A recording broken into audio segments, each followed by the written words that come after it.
श्री सीताराम चंद्राभ्याम नमः। किष्किंधा कांड 50वां सर्ग। भूखे प्यासे वानरों का एक गुफा में घुसकर वहां दिव्य वृक्ष, दिव्य सरोवर, दिव्य भवन तथा एक वृद्धा तपस्विनी को देखना और हनुमान जी का उससे उसका परिचय पूछना।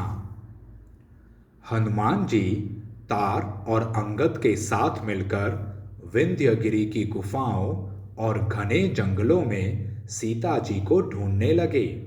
उन्होंने सिंह और बाघों से भरी हुई कंदराओं तथा उसके आसपास की भूमि को भी छान डाला। गिरिराज विंध्य पर जो बड़े बड़े झरने और दुर्गम स्थान थे, वहां भी अन्वेषण किया। घूमते फिरते वे तीनों वानर उस पर्वत के नैऋत्य कोण वाले शिखर पर जा पहुंचे। वहीं रहते हुए उनका वह समय जो सुग्रीव ने निश्चित किया था बीत गया। गुफाओं और जंगलों से भरे हुए उस महान प्रदेश में सीता को ढूंढने का काम बहुत ही कठिन था। तो भी वहां वायुपुत्र हनुमान जी सारे पर्वत की छानबीन करने लगे।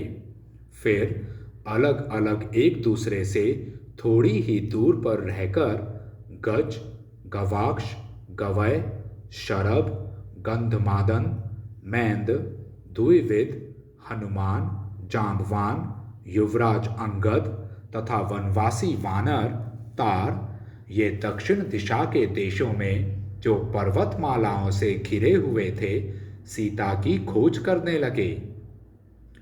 खोजते खोजते उन्हें वहां एक गुफा दिखाई दी जिसका द्वार बंद नहीं था। उसमें प्रवेश करना बहुत कठिन था। वह गुफा ऋक्षबिल नाम से विख्यात थी और एक दानव उसकी रक्षा में रहता था। वानरों को भूख प्यास सता रही थी। वे बहुत थक गए थे और पानी पीना चाहते थे। अतः लता और वृक्षों से आच्छादित विशाल गुफा की ओर वे देखने लगे। इतने में उसके भीतर से क्रौंच, हंस, सारस तथा जल से भीगे हुए चक्रवाक पक्षी, जिनके अंग कमलों के पराग से रक्तवर्ण के हो रहे थे, बाहर निकले। तब उस सुगंधित एवं दुर्लंघ्य गुफा के पास जाकर उन सभी श्रेष्ठ वानरों का मन आश्चर्य से चकित हो उठा। उस बिल के अंदर उन्हें जल होने का संदेह हुआ। वे महाबली और तेजस्वी वानर बड़े हर्ष में भरकर उस गुफा के पास आए, जो नाना प्रकार के जंतुओं से भरी हुई तथा दैत्य राजों के निवास स्थान पाताल के समान भयंकर प्रतीत होती थी। वह इतनी भयानक थी कि उसकी ओर देखना कठिन जान पड़ता था। उसके भीतर घुसना सर्वथा कष्ट साध्य था। उस समय पर्वत शिखर के समान प्रतीत होने वाले पवन पुत्र हनुमान जी, जो दुर्गम वन के ज्ञाता थे, उन घोर वानरों से बोले, बंधुओं, दक्षिण दिशा के देश प्रायः पर्वतमालाओं से घिरे हुए हैं।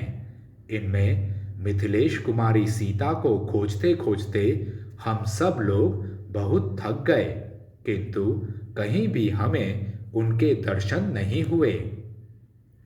सामने की इस गुफा से हंस, क्रौंच, सारस और जल से भीगे हुए चकवे सब और निकल रहे हैं। अतः निश्चय ही इसमें पानी का कुआं अथवा और कोई जलाशय होना चाहिए, तभी इस गुफा के द्वारवर्ती वृक्ष हरे भरे हैं। हनुमान जी के ऐसा कहने पर वे सभी वानर अंधकार से भरी हुई गुफा में, जहां चंद्रमा और सूर्य की किरणें भी नहीं पहुंच पाती थी, घुस गए।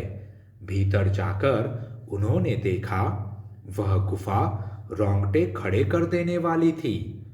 उस बिल से निकलते हुए उन सिंहों, मृगों और पक्षियों को देखकर वे श्रेष्ठ वानर अंधकार से आच्छादित हुई उस गुफा में प्रवेश करने लगे। उनकी दृष्टि कहीं अटकती नहीं थी। उनका तेज और पराक्रम भी अवरुद्ध नहीं होता था। उनकी गति वायु के समान थी।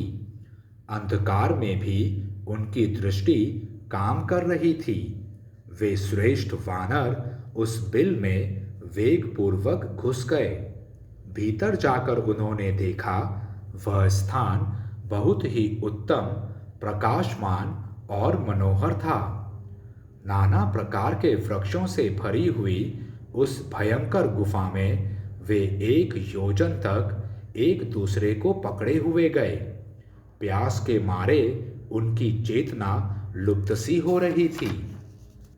वे जल पीने के लिए उत्सुक होकर घबरा गए थे और कुछ काल तक आलस्य रहित हो उस बिल में लगातार आगे बढ़ते गए।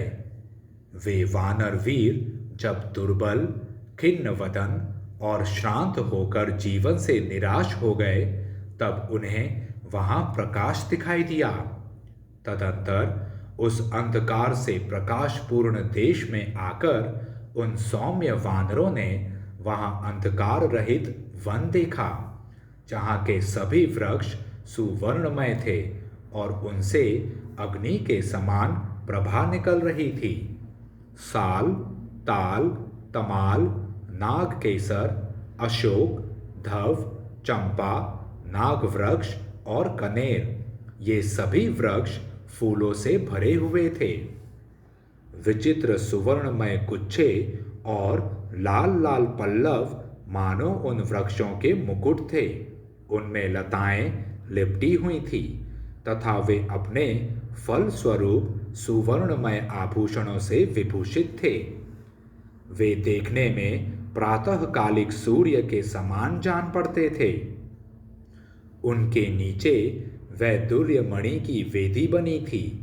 वे सुवर्णमय वृक्ष अपने दीप्तिमान स्वरूप से ही प्रकाशित हो रहे थे। वहां नील वैदुर्य मणि की सी कांति वाली पद्मलताएं दिखाई देती थीं, जो पक्षियों से आवृत थीं। कई ऐसे सरोवर भी देखने में आए जो बाल सूर्य की सी आभा वाले विशाल कांचन वृक्षों से घिरे हुए थे। उनके भीतर सुनहरे रंग के बड़े बड़े मत्स्य शोभा पाते थे। वे सरोवर सुवर्णमय कमलों से सुशोभित तथा स्वच्छ जल से भरे हुए थे। वानरों ने वहां सब और सोने चांदी के बने हुए बहुत से श्रेष्ठ भवन देखे, जिनकी खिड़कियां मोती की जालियों से ढकी थीं।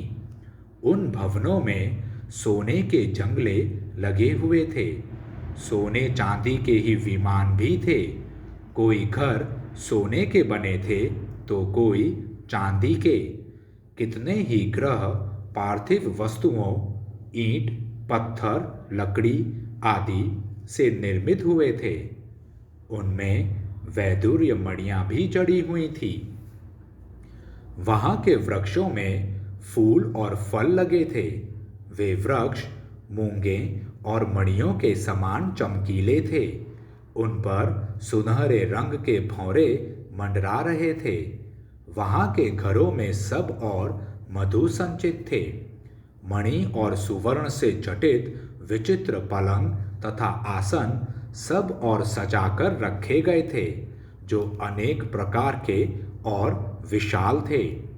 वानरों ने उन्हें भी देखा। वहां ढेर के ढेर सोने, चांदी और कांस के पात्र रखे गए थे। अगुरु तथा दिव्य चंदन की राशियां सुरक्षित थीं। पवित्र भोजन के सामान तथा फल मूल भी विद्यमान थे। बहुमूल्य सवारियां, सरस मधु, महामूल्यवान दिव्य वस्त्रों के ढेर, विचित्र कंबल एवं कालीनों की राशियां तथा मृग चर्मों के समूह जहां तहां रखे हुए थे। वे सब अग्नि के समान प्रभा से उद्दीप्त हो रहे थे। वानरों ने वहां चमकीले स्वर्ण के ढेर भी देखे। उस गुफा में जहां तहां खोज करते हुए उन महातेजस्वी शूरवीर वानरों ने थोड़ी ही दूर पर किसी स्त्री को भी देखा जो वल्कल और काला मृग चर्म पहनकर नियमित आहार करती तपस्या में संलग्न थी और अपने तेज से दीप रही थी। वानरों ने वहां उसे बड़े ध्यान से देखा और आश्चर्यचकित होकर सब और खड़े रहे। उस समय हनुमान जी ने उससे पूछा, देवी, तुम कौन हो और यह किसकी गुफा है? पर्वत के समान विशालकाय हनुमान जी ने हाथ जोड़कर उस वृद्धा तपस्विनी को प्रणाम किया और पूछा, देवी, तुम कौन हो? यह गुफा, ये भवन तथा ये रत्न किसके हैं? यह हमें बताओ। इस प्रकार श्री वाल्मीकि निर्मित आर्ष रामायण आदि काव्य के किष्किंधा कांड में 50वां सर्ग पूरा हुआ। जय श्री राम।